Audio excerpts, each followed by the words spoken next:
24 जनवरी को हरियाणा की स्वास्थ्य मंत्री आरती राव पंचकुला में हरियाणा योग आयोग द्वारा आयोजित कार्यक्रम में बतौर मुख्य अतिथि शिरकत की। इस अवसर पर उन्होंने सूर्य नमस्कार अभियान 2025 में भी शिरकत की। इस दौरान उन्होंने कहा कि प्रधानमंत्री नरेंद्र मोदी ने 21 जून 2014 में योग का पूरे विश्व में प्रचार और प्रसार किया। भारत में ही नहीं बल्कि विदेश में भी योग को पसंद किया जाता है। जो योग को लेकर क्रेज है उसके लिए मैं प्रधानमंत्री नरेंद्र मोदी का धन्यवाद करना चाहूंगी। उसी कड़ी में वर्ष 2014 में आयुष मंत्रालय बना और योग आयोग उसी का हिस्सा है। उन्होंने कहा कि बेहतर स्वास्थ्य के लिए योग से बेहतर कोई चीज नहीं है। इस दौरान उन्होंने हरियाणा में डॉक्टरों की कमी पूरी करने के लिए आगे बैठक आयोजित करने की जानकारी भी दी। वहीं जनवरी के अंत तक डॉक्टरों की कमी को पूरा करने का आश्वासन भी दिया। जी, आप सभी जानते हैं कि हमारे माननीय प्रधानमंत्री जी ने 21 जून 2014 में आयुष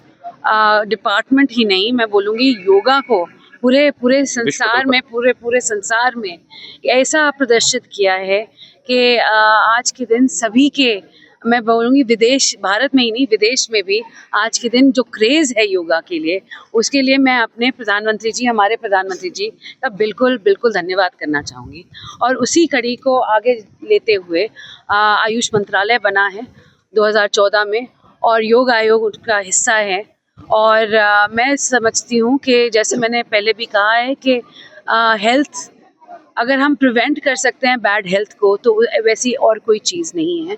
और सबसे ज़्यादा मुझे लगता है प्रिवेंशन में जो हमारे पास है, जो बरसों से हमारे पास चली आ रही है, जो आधार है वो आयुर्वेद है और वो योगा है। मैम, हरियाणा में डॉक्टरों की कमी चल रही है, उसको कब तक पूरा कर लिया जाएगा? जी, बहुत जल्द हो रही है। सारी जो सर्टिफिकेशन है वो पूरी हो ही चुकी हैं।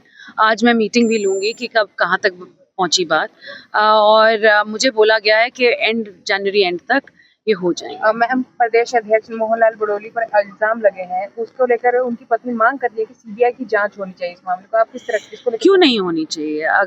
अगर कोई कहता है कि सीबीआई जांच हो तो अच्छी बात है ना, सच सामने आ जाएगा। बिल्कुल मैम, अभी जैसे कि वर्मा जी ने आपको प्लांट दिखाए हैं, डिफरेंट प्लांट है जो किसान उगा रहे हैं अपने खेतों में, पर किसानों की एक शिकायत है कि उनको वो रेट नहीं मिलता है आयुर्वेदिक की खेती करने के बाद। वो राजस्थान में ज्यादा अच्छा रेट देते हैं जो कंपनियां कहती हैं सेल पर। नहीं, एक तो हम रजिस्ट्रेशन नहीं हो रही थी, अब रजिस्ट्रेशन हो जाएगी। हमारा खुद का पोर्टल बन रहा है जहाँ पे फार्मर्स खुद आके अपनी खेती बेच सकेंगे, कोई बीच में कोई होगा नहीं। और नोडल हम बनेंगे ताकि यहाँ किसी का कोई नुकसान ना। दिल्ली में चुनाव होने जा रहे हैं, उसको लेकर अरविंद केजरीवाल बार-बार भाजपा पर इल्जाम लगा रहे हैं कि वे यहाँ पर दिल्ली में काम नहीं करने देते थे उनको। उसको किस तरह से देखते हैं? जी, मैं इस तरह से देखती हूँ कि अगर कोई काम करना चाहता है तो कोई रोक नहीं सकता, और रोने से कोई काम होते नहीं।